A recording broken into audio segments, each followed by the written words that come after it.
What is viva and why does it vary across different institutions and countries? Now, I'm Jordan, I'm a final year PhD student. This is going to be a more UK specific take, but hopefully, if someone sees this who's done their viva in a different country or institution and they want to stitch their experiences, hopefully that'll be something that we can ultimately learn together from. But the UK specific take. So, I just recently defended my PhD. So, what does a UK viva look like? Now, in so what does a UK Viva look like? You have an internal and an external examiner, normally one of which will be more senior, the other one will be more junior. That's to also help the examiners have a developmental opportunity to learn from their experience themselves and to gain more experience examining different students. Now, ultimately, you are defending your thesis by an interview process. Now, in terms of the process itself, they're asking you various different questions about your thesis. They're hoping to see what you understand about the work that you've written, as well as potentially looking for any holes in what your arguments are or where they need further detail. Now, whilst my Viva was a success, I still have some corrections to do, which basically meant that a lot of my answers were more detailed in certain areas within the thesis, particularly in my case, elements of the methodology just needed a bit of reinforcing.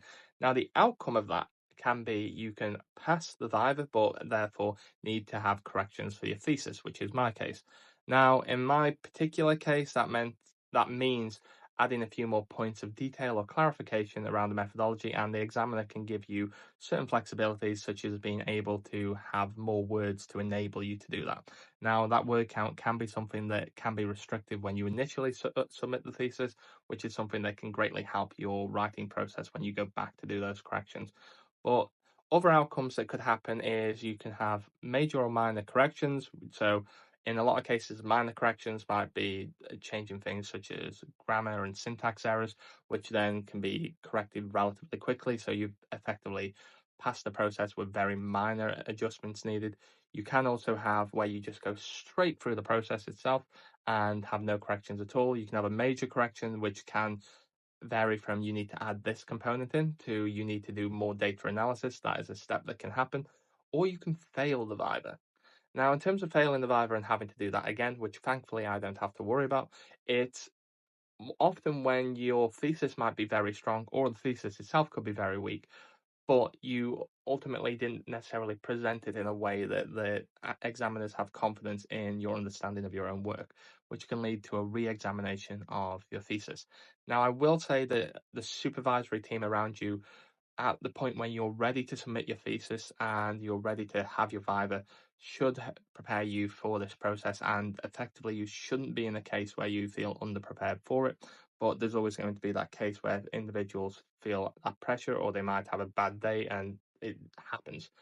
But one of the other things I'm interested in is how this process varies based on different countries and institutions.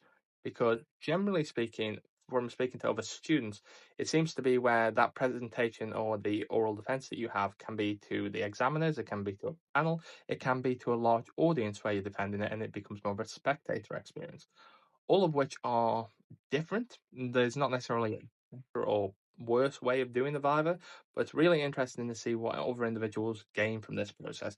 I'd love to know your thoughts. But equally, if you have any questions about the Viva process, then please drop a comment. I'm more than happy to help try to clarify it where possible, and that will often be sharing my own UK specific context. Thank you very much for listening.